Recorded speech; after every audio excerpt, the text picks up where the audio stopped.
daw tayo? Si Ginoong Ed Comilla, siya po'y presidente ng Tindig Calabar Zone. Aba, meron palang ganyang grupo ngayon, ha? Ginoong Ed Comilla, napapanood po kayo sa Net25, napapakinggan po sa Radyo Agila, live din po sa aming mga social media account. Ako po si Jen, kasama rin po si Nelson. Sir Ed, magandang umaga po. Good morning, Jen at saka Nelson Lubao. Magandang umaga po. Opo, ito pong... May Tindig ka. Meron po talaga Tindig Calabarzon. Kami rin po yung nag-organize ng malaking rally po noong December 12 po. Mula Rotonda hanggang Malacanang. Kami po yun. Ganun ho pala. So matagal na pala ito, Opo. no, ha? Mhm. Opo. Opo. Anyway, sir, ang magiging paksa natin, may kinalaman dito sa ano ba reaksyon ninyo do sa naging statement po ng Senate President na ipasuspindi muna yung modernization po ng public transport natin? Nadismaya po ang sektor dahil po sa 83% po ang yumaka po dyan sa programa na Public Transport Modernization Program ng ating pamahalaan. At yung pong 83% po na yun ay binaliwala lang po ni Senator Chis Escudero na ilang minuto pa lang naman siya nakakapasok ng Senate Hall para lang po doon sa hearing na yun. At kagad po ay naglitanya na siya doon na ipinapanukala niyang suspindihin ang biniraso daw sa kanyang palagay na programa ng pamahalaan. Pero ang binabanggit niya, napanood ko rin po, parang hindi daw natugunan ng pamahalaan ang mga dapat na isagawa may kinalaman po sa modernization program, Sir Ed. Tama naman yun. Siguro sinasabi niya kung sa isang banda may titignan mo naman hindi natugunan. Natutugunan ba ng gobyerno lahat ng pangangailangan ng taong bayan sa ngayon? Bagay, tama Di kayo ba't dyan. hindi naman lahat natutugunan ng gobyerno ang ating mga pangangailangan? Opo. Ang bigas nga, hindi naman napapababa, di ba? Pero ang ibig sabihin yung programa, maganda ang layunin ng programa. Maganda ang kanyang intensyon na matulungan ang sektor ng transportasyon. Higit sa lahat ay ang mga mananakay. Yan ang pinakaunang-una at ang ating kalikasan, ang pinoprotektahan ng ating programa na yan. Yung mga maliliit na miyembro, mga maliliit na operator, ay pinagsama-sama. Ginawang kooperatiba, ginawang korporasyon, para sila ay makapangutang. Wala naman kasi isang maliit na ordinaryong tao na may jeep na makakapangutang ng isang mamahaling sasakyan. Kaya sa ginawang korporasyon, para ito ay makapangutang. Sir Ed, si Nelson po. At saka mukhang kumbaga sa negosyo, nakapag-invest na yung mga grupo, Sir Ed, hindi ba? Tama na, Nelson, na hindi lang nakapag-invest. Sobrang lubog na, ikaw ay nakapasok na, nakalubog na sa isang negosyo na alam mong magiging maganda kung ang gobyerno ay tutulungan ka. Ayun nga. Sapagkat sa ibang bansa naman, Nelson, ang gobyerno ang sumasagot ng dapat sa transportasyon Ang gobyerno ang dapat gumagawa niyan. Pero sa atin sa Pilipinas, dahil hindi naman tayo mayamang bansa, ay ang tumutugon, nakikibahagi ay itong mga kooperatiba at saka mga korporasyon. Sila ay nagsama-sama para matugunan yung pangangailangan na dapat sana ay gawain ng pamahalaan. Dapat nga sana, nagpapasalamat ng mga senador na ito, lalo-lalo na si Senator Chis Escudero, sapagkat may ganitong mga kooperatiba at korporasyon na yumakap sa programa. Ang dapat niyang tingnan sana dito ay, paano ba natin susolusyonan yung problema? Ayun. Hindi suspension. Oo nga. Di ba? Oo. Nakalubog na Sabi nga, oo. At saka, halimbawa ba yung bahay mo, sila yung pintuan. Sabi nga ni Elvira Medina ng commuter sector, pagka sila yung pintuan ng bahay mo, gigibay mo ba yung buong bahay para na maayos yung pintuan? Oo. Teka muna.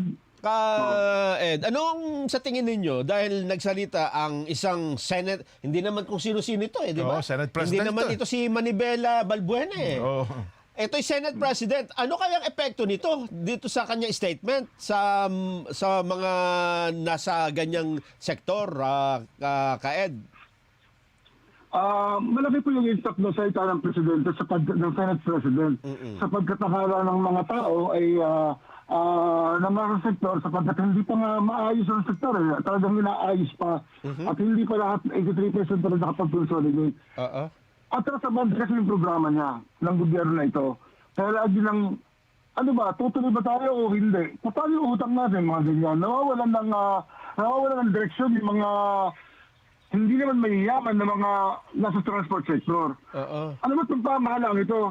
Tutuloy ba ito o hindi? Pero Senate President nga yan. Yun ang epekto niya. Pero ang Senate President naman at ang Senado, hindi naman kabahagi ng ehekutibo. Sila ay nag-recommenda lang. At ang pinakamahalaga rito, oversight lang sila eh. Ang pinakamahalaga rito, yan ay ang ating gobyerno, ang ating Malacanang, ang ating Pangulo. Siya magsasabi kung ito ba'y pwede o hindi, siya ba'y tutuloy ba ito o hindi. Pero kung titignan natin ang pattern, simula nung maupo ang Pangulong BBM, hindi naman niya nilalabanan ng programa eh. Sinusuportahan niya nga, kung maalala natin, nilabas siya ng ibang bansa. Itinupromote niya pa nga yung electric vehicle para daw mapaganda, makatulong sa ating kalikasan. Ibig sabihin, yung electric vehicle naman ay bahagi ng modernization program. At hindi niya ini-endorse yung jeep na ipagpatuloy.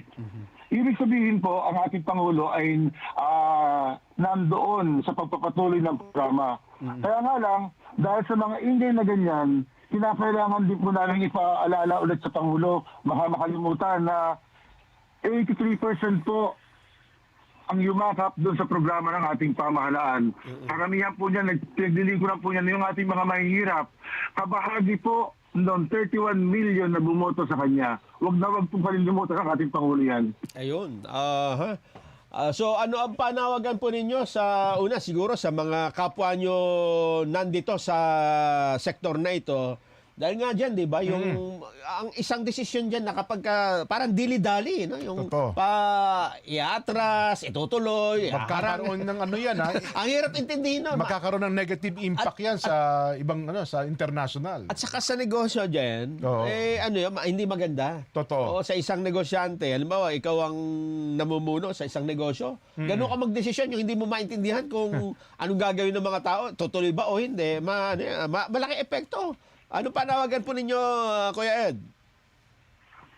Nananawagan po kami sa ating Pangulo na wag po niyang pakikinggan sana. Wag niyang ikukonsidera yung panukala po ni Senator Escudero.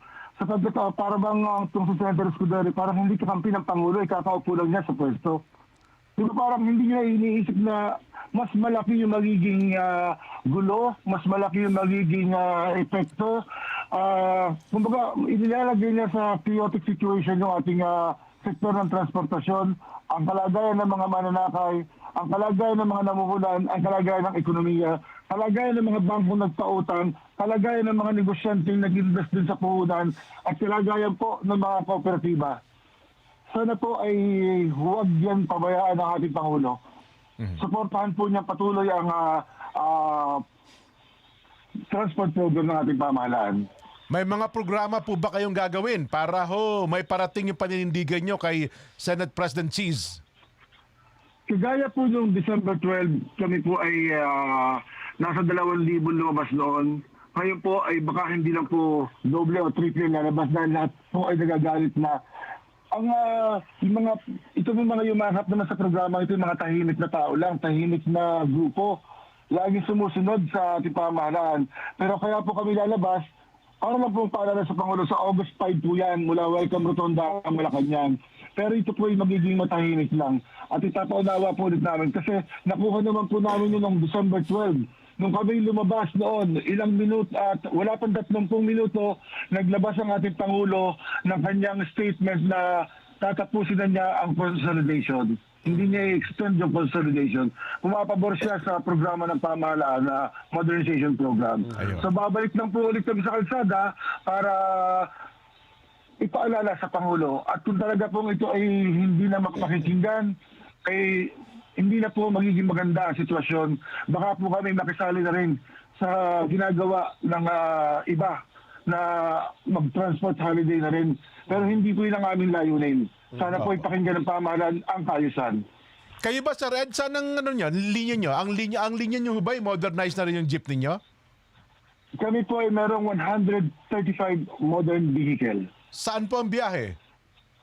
Meron po kaming dito po sa Montalban hanggang Cubao, meron po kami sa Laguna, at meron din po kami sa Rizal area. Ayun, oh. Sir Ed, salamat. Hanggang Quezon City po. Salamat po ng marami sa inyong oras. Magandang umaga po. Maraming salamat po at magandang umaga.